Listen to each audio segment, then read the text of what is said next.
Salve, salve nação alvirrubro!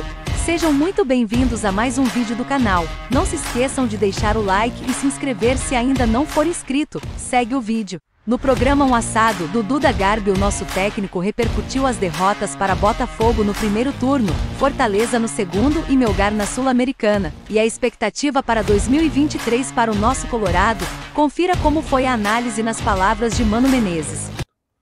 Vamos personalizar para o Inter. Como é que o Inter está fazendo para 2023 encontrar alternativas para ser competitivo, tendo uma Libertadores pela frente? Da mesma maneira que trabalhou na janela europeia anterior, quando trouxe 5 jogadores quase que desconhecidos do mercado nacional, ou pouco conhecidos do mercado nacional, e que hoje já são destaques no Campeonato Brasileiro e na nossa equipe. Concordo. Depena, Torcemos Wanderson, o Depena, Pedro torcemos Henrique, o Wanderson, Vitão. torcemos o Pedro, torcemos o Vitão, agora torcemos o Igor, que tem muita qualidade, que também estava no Barcelona. E trouxemos o Alemão, que era uma novidade que apareceu e que sempre aparece, todo ano aparece. E que você tem que ter capacidade para encontrar, trabalhar arduamente para encontrar. Trabalhar o tempo inteiro, não só quando você precisa. Trabalhar, monitorar, ter entre os jogadores observados, porque você pode observar daí quando faz com calma mais profundamente, você pode visitar, pode conversar com o jogador, pode saber o que ele pensa, pode saber qual é a sua capacidade cognitiva, que hoje no futebol é muito importante, você vai agregando informações para acertar mais ou errar menos. A Copa do Mundo, tá, vai acontecer agora, né, em novembro, então o futebol brasileiro está tendo um calendário diferente. Vai ser a primeira vez que tu vai ter 2 meses, tem um mês de férias, né, que a rapaziada vai tirar, acho que vocês voltam, né, porque quando acaba o brasileiro, metade de novembro, aí os caras devem sair de férias, aí voltar metade de dezembro, aí deve, sei lá, treinar uma semana, 10 dias, sai e volta, ou seja, vai ser o maior tempo de treinamento. O que vai ser melhor? O que dá para usar esse tempo maior perante os outros anos aí, todos que tu trabalhou? A pré-temporada é uma coisa tão importante que a gente desaprendeu a usar no Brasil. É verdade. Você sabe que os clubes europeus, eles têm uma pré-temporada de 45 dias Até viagem, a às 2 meses. Esse ano, pela Copa do Mundo, eles não conseguiram fazer. Você viu como o Liverpool e as outras equipes estão oscilando mais no início da temporada europeia? Verdade. O Liverpool nunca perdeu tantos jogos, nunca empatou tantos jogos, com um time formado há bastante tempo do que os anos anteriores. Pois é porque eles não conseguiram fazer a pré-temporada tão boa como eles sempre faziam. A gente está acostumado com esse caos aí todo ano. Então vamos ter uma condição um pouco melhor esse ano. Embora a maioria vai optar por dar uma semana aí no dia 24 ao dia 1º, pela tradição, pela cultura da gente. Vamos voltar mesmo dia 14 de dezembro, vamos fazer aí 10 dias de preparação, paramos um pouquinho e retornamos. Mas certamente os times vão estar melhor condicionados do que quase todos os campeonatos estaduais que a gente sempre fazia. Isso te propicia trabalhar melhor, ter variações já trabalhadas em termos de sistema de jogo, mas vamos ter as questões legais, porque quando voltarmos dia 14 de dezembro, os jogadores, na sua maioria, terão contratos em vigor. Até o dia mesmo 30. que estejam nos outros clubes e vão estar saindo. Vai ter que se fazer uma operação de encerrar o contrato antes, de pagar os jogadores, que cria sempre uma dificuldade pela questão financeira dos clubes. Tá. Então, talvez iniciemos antes, mas não tenhamos todos os jogadores, como na Europa sempre se tem. Eu ia te perguntar isso A Europa, agora. quando inicia a temporada, todo mundo tá lá, né? Não chega jogador 2 semanas depois, 3 semanas que nem o nosso. Eles conseguem fazer melhor do que a gente ainda vai ter um pouquinho de dificuldade. No nosso caso, que vamos ter 70% a 80% dos jogadores permanecendo, certamente vai ser uma vantagem, vamos tentar aproveitar isso. Porque como é que vai se trabalhar exatamente isso? Tu já quase que respondeu. Vai ter dificuldade porque tem alguns... Porque eu já vi aí que tem um que outro jogador aí de umas equipes que tu já deu uma observada, disse, olha, eu queria aquele fulano, o Beltrano tenta trazer. Vai ter que se negociar para essas 2 semanas para o Inter tentar receber esses caras ainda esse ano, então. Claro. Para chegar no dia 14 de dezembro. O ideal é chegar dia 14. Porque aí você tem todo mundo, você começa a trabalhar com todo mundo E você aproveita esse tempo de 10 dias de antecipação em relação aos anos anteriores. O que vai ter mais no 23 são esses 10 dias. Porque aí tu vai voltar ali dia 2, vamos dizer. Somente isso. Porque o Gauchão deve começar dia 20, aquelas coisas 18, assim. por aí. Então esses 10 dias. E o que dá para prometer pro torcedor colorado é, com esses 10 dias, é um acréscimo físico e um lastro tático desse ano que tá agora. Claro, a nossa vantagem é que vamos levar o lastro tático. Como vamos manter a maioria dos jogadores, ou boa parte deles, vamos levar um lastro tático. Gostou do lastro tático? Foi boa, né? Foi boa. Pode usar se tu quiser. E aí ganhamos na parte física, podemos direcionar mais, que é para começar já numa intensidade de jogo melhor, porque sempre é muito difícil os primeiros jogos. Você tem, inclusive, dificuldade de jogar contra as equipes do interior, que às vezes começam antes da sua pré-temporada, porque você ainda está numa preparação. Então essa é a ideia que a gente vai tentar executar. Boa. No ano que tá acabando agora, eu acho que o Inter já vai estar na fase de grupos e tudo mais, mas o Inter passou por algumas coisas que foram muito curiosas. Eu acho que assim, esse foi um ano que, modéstia à parte, por ser gremista, era o ano que o Inter poderia ter aproveitado ainda mais a situação do rival que se estava, para ainda ter e ter ido melhor, por exemplo, nas Copas. Eu quero me ater principalmente na eliminação onde tu estavas. Eu queria entender o teu sentimento daquele jogo, que eu recebi esses tempos, tanto o Pedro Henrique quanto o Alemão, e eles ficaram muito abatidos aqui quando a gente estava conversando, porque eles estavam numa, pós Colo-Colo, era uma confiança que se via que era muito grande. Para ti, que estava comandando, o que ficou, né, um cara que tem uma experiência gigantesca dessa eliminação, que se é que dá para tirar algo bom disso? Sempre dá para tirar algo bom, embora seja trágico, né? Eu penso que a gente deixou escapar a classificação contra o Melgar. O fato de termos passado da maneira como passamos pelo Colo-Colo interferiu na nossa eliminação um pouco. Porque contra o Colo-Colo era muito mais difícil. Contra o Colo-Colo a reversão era muito mais complicada. Primeiro que achei que o Colo-Colo era uma equipe qualificada melhor, né, ou melhor qualificada. Tínhamos que descontar um 2-0 contra. Tomamos um gol no início do jogo, então estava 3-0, faltava 70 minutos para terminar o jogo, estava 3-0 Não, é impressionante. Colo-Colo. E a gente conseguiu reverter. Então aquilo criou uma coisa de que a passagem pelo Melgar seria mais natural. Nós fizemos lá um 0-0, que não foi um jogo maravilhoso nem nada, mas era 0-0. Era um golzinho que eu precisava fazer em casa e pode ter passado um pouco essa questão de que isso já ia acontecer mais naturalmente. Mas isso só acontece porque faltou alguma coisa. A nossa preparação talvez não foi tão boa. O nosso jogo anterior foi trágico lá em Fortaleza contra o Fortaleza. Às vezes as semanas no mata-mata, elas se encaixam para você ganhar, e às vezes desencaixam para você perder. E mesmo não perdendo o jogo, a gente não podia não ter feito um gol. Tivemos 3 vezes cara a cara com o goleiro deles, uma vez lá, 2 vezes aqui. Já tínhamos jogado o suficiente para marcar. Poderíamos até ter outro tipo de dificuldade, poderíamos até sofrer gol, poderíamos um monte de coisa. Mas não poderíamos não ter feito um gol neles nos 90 minutos finais aqui na nossa casa. E talvez essas coisas tenham influenciado. Quando tu olha para trás em termos de distanciamento, é o que neste ano mais te marcou de jogos? Teve algum outro que te pega assim, que tu... Porque o Campeonato Brasileiro acabou sendo um campeonato que o Palmeiras deu essa disparada e ficou difícil de buscar.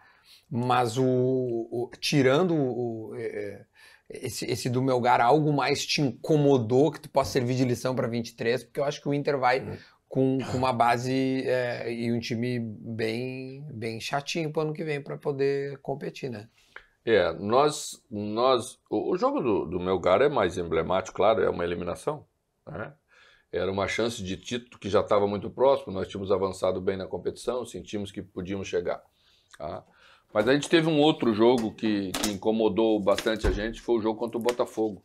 Ah, o 3-2. Porque foi um 3-2 com um homem a mais dentro de casa que a gente deixou o Botafogo virar um jogo que sem explicação. Uhum. E essas coisas, elas vão servindo de embasamento para você discutir coisas objetivas, porque uma coisa é você discutir teoria, outra coisa é você discutir uma coisa que aconteceu, que teve ali na nossa frente, que também era um resultado que estava na mão e que a gente inexplicavelmente deixou escapar. E os fatores positivos vêm muito depois dessas derrotas. Foi a maneira como a equipe se comportou depois da derrota, depois da eliminação. Quase não perdeu mais, né? Sempre teve respostas fortes, sempre teve vitória, sempre teve postura. E isso também é algo que nós estamos construindo, que a equipe vai tendo, ela vai se preparando para ser assim. Porque no ano que vem, ainda no final deste ano e no ano que vem, teremos jogos decisivos, jogos importantes, jogos grandes. E a equipe ela vai aprendendo a se comportar nos jogos grandes, nos momentos decisivos, exatamente em cima de situações como essa. Dentro deste ano, algumas coisas, como é que eu vou te... Assim, a pressão externa em algum momento atrapalhou a trajetória de vocês? Pressão de imprensa, de algum comentarista, de algum influenciador? Hoje em dia está muito presente, muito mais em Grêmio, Inter e tudo mais. Essas coisas passam para dentro do vestiário. Eu te pergunto isso porque eu cada vez sinto mais que há uma aceitação para com esse novo tipo de trabalho. E eu queria saber como é que isso entra no teu trabalho. Se é que entra e se é que tu permite que isso seja algo positivo para o teu dia a dia. Internamente, assim, no dia a dia de trabalho, não entra, não atrapalha. Uhum. Embora você não saiba como reage a cabeça de cada pessoa. Uhum. Eu posso ouvir uma crítica e posso reagir bem e posso ter uma boa capacidade de deletar, tirar alguma coisa que eu entenda que seja favorável e o que é destrutivo, você joga fora. Mas você não sabe como passa a cabeça de cada um. E não sabe como cada um valoriza isso. Porque às vezes você gosta muito quando aparece o elogio. Sim. Você começa a conviver com isso com naturalidade ou de forma bem normal e daqui a pouco aparece a crítica muito forte e tu sente. Às vezes tu reage e às vezes tu guarda. Às vezes tu deleta e às vezes tu leva para o trabalho. Mas o que no futebol atrapalha é que isso influencia o comportamento do torcedor. Entendi. E o comportamento do torcedor influencia diretamente num jogo de futebol. Então essa é a parte mais difícil para a gente administrar. Uhum. Porque às vezes você está jogando um jogo que você vem de resultados positivos, você espera um tipo de comportamento com esse ou com aquele, e às vezes o torcedor te brinda com uma vaia para esse ou para aquele, ou com uma falta de paciência para com o jogo, às vezes, para um jogo difícil que você põe aí, e que o time tem que ser muito equilibrado, e que o torcedor quer acelerar o jogo, e às vezes atrapalha o andamento do jogo, porque ele quer uma coisa e o jogo não permite que seja jogado dessa forma. Então isso é o grande prejuízo que a gente tem como comportamento, que é por parte do torcedor, que é influenciado por isso, faz parte disso, e que traz consigo uma emoção muito grande. A gente tenta ser um pouco mais racional. Quase sempre se consegue, mas às vezes não. Esses tempos, acho que tu foi a primeira pessoa a falar que o Edenilson deve sair do clube. Não nem achei que eu nem falei que ele deve sair. Não deve que tu entende que ele deva sair, mas que o ciclo dele vai acabar e provavelmente ano que vem o Edenilson não fique. Onde é que eu ia chegar? Eu juntei as perguntas, entendeu? Em algum momento, esse clima que tu disseste agora, que acabou sendo feito, e o torcedor... Porque o Edenilson vem sendo vaiado, e eu como um gremista... Alô, Edenilson! Tamo aberto aí, ó. Se quiser. Mas assim, aí tem um clima que é né, de uma coisa que eu, de longe, que não sou colorado, acho desproporcional. Mas sou eu. Não sei como pega pro cara que é, né, que é apaixonado. Eu acho desproporcional o tamanho da raiva que os caras demonstram pro Edenilson. Essa a pergunta era mais ou menos para essa, assim, essas vaias tão desproporcionais ao Edenilson e essa saída, ou não se sabe, tem muita influência disso, me parece. Tu como treinador, o que pode ajudar ele? Ou... Edenilson tem sido muito resiliente em relação a tudo isso. Pois é. Porque é muito difícil você se manter um pouco indiferente e usar isso positivamente para te motivar mais, para você responder melhor ainda. Isso não é fácil. E penso que são desproporcionais. Eu também acho. Penso que são. Porque uma coisa é você ter para com um jogador que não entrega aquilo que é a função dele. Mas Edenilson, desde o novo Beira-Rio, é um dos principais goleadores do Internacional. O Edenilson, nos dados do campeonato, está sempre entre os primeiros jogadores da função. Num campeonato difícil como é o Campeonato Brasileiro, com grandes jogadores como tem. Edenilson, recentemente, foi lembrado para a Seleção Brasileira pelo treinador da Seleção Brasileira. Então, isso só se deve a esse período que o Internacional vem já há bastante tempo sem uma conquista. Sim. E o torcedor começa a tentar procurar a explicação meio que milagrosa por que isso não acontece, né? E aí você dirige para esse ou para aquele que está há mais tempo. O Edenilson é um dos que está há bastante tempo. Então recaiu sobre ele essa cobrança maior e desproporcional, como a gente falou.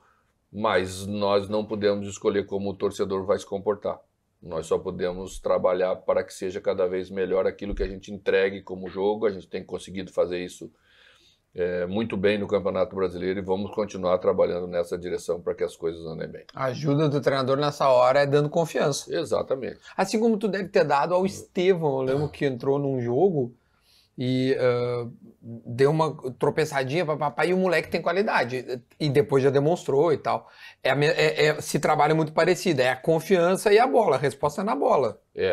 Diferente os estágios. Claro, não, óbvio. Claro, né? Não tem nada a ver uma coisa com a outra. Um é menino e está vindo. Sim. Mas veja como o futebol é duro, que nem para os meninos que estão vindo a tolerância o guri tinha 30 existe, minutos de né? jogo. Então, assim, é um cuidado que a gente tem que tomar. A experiência diz que é saber conduzir, colocar nos momentos certos e acreditar muito nos jogadores, passar confiança para ele. E a gente acredita muito em trabalho de preparação, em treinamento. Isso evolui muito todo mundo. Evolui a equipe, evolui os jogadores individualmente. Então, é esse o caminho. Acho que dá confiança para a equipe como um todo, dá uma ideia de jeito de jogar, que é isso que eu propus e defendi quando cheguei. Muito. Para que todos os jogadores, quando entram, tenham capacidade de render bem. E eu acho que esse é o nosso grande trunfo da temporada agora, encerrar dessa maneira como nós estamos encerrando. Fica claro para todo mundo que a gente sabe o que a gente quer fazer, que a equipe sabe que comportamento quer ter, que a ideia é clara. E isso já me deixa muito, muito feliz proporcionalmente dentro dessa temporada. Não, e assim, só para também não ser injusto, a torcida também abraçou, por exemplo, o Alemão, o Pedro Henrique, o Wanderson, o Bustos, o Mercado, tudo porque reconhece neles caras que estão jogando uma bola redonda. Eu não estou dizendo que os outros não estejam, mas há por isso que eu julgo que é meio desproporcional ali, mas isso é quem está olhando de fora. De repente, até vou abrir aqui a caixa para ver se pode ser que venha alguma pergunta, mas às vezes o colorado apaixonado, cara, tem uma outra visão, porque evidentemente está no seu lugar de fala. E também tem muita gente, e até vou dizer assim, a crítica, a maior incidência da vaia é bem direcionada no Beira-Rio, quem está no Beira-Rio sempre. Uma grande parte do torcedor tem reagido a essa vaia. Tá reagindo à vaia. À vaia da parte que vaia. Entendi. Então isso já é algo bom, isso já é uma conscientização muito boa do torcedor, porque está vendo que as coisas não são bem assim e que não podemos a cada semana ou a cada momento destruir um jogador, que é o que eu falo. Sim. Nós temos que ganhar jogadores.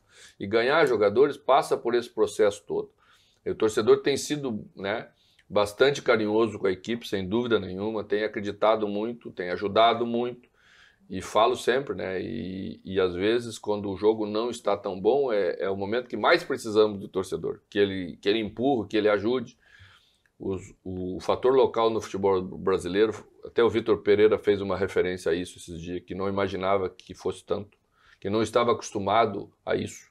Lá na Europa não é assim. E aqui no Brasil o fator local influencia muito o jogo, o comportamento da equipe. Se eu não me engano, o Inter é o segundo, acho, ou tá ali no top 3 da sua casa. Então é sinal de que o torcedor abraçou a equipe, e que o ambiente do jogo tem sido muito, muito mais hostil para o adversário do que para a gente. Isso também é... Espero que tenham gostado da notícia, comente que cidade está falando. E já que ficou até aqui, acesse o link na descrição, curta e compartilhe. Até o próximo vídeo.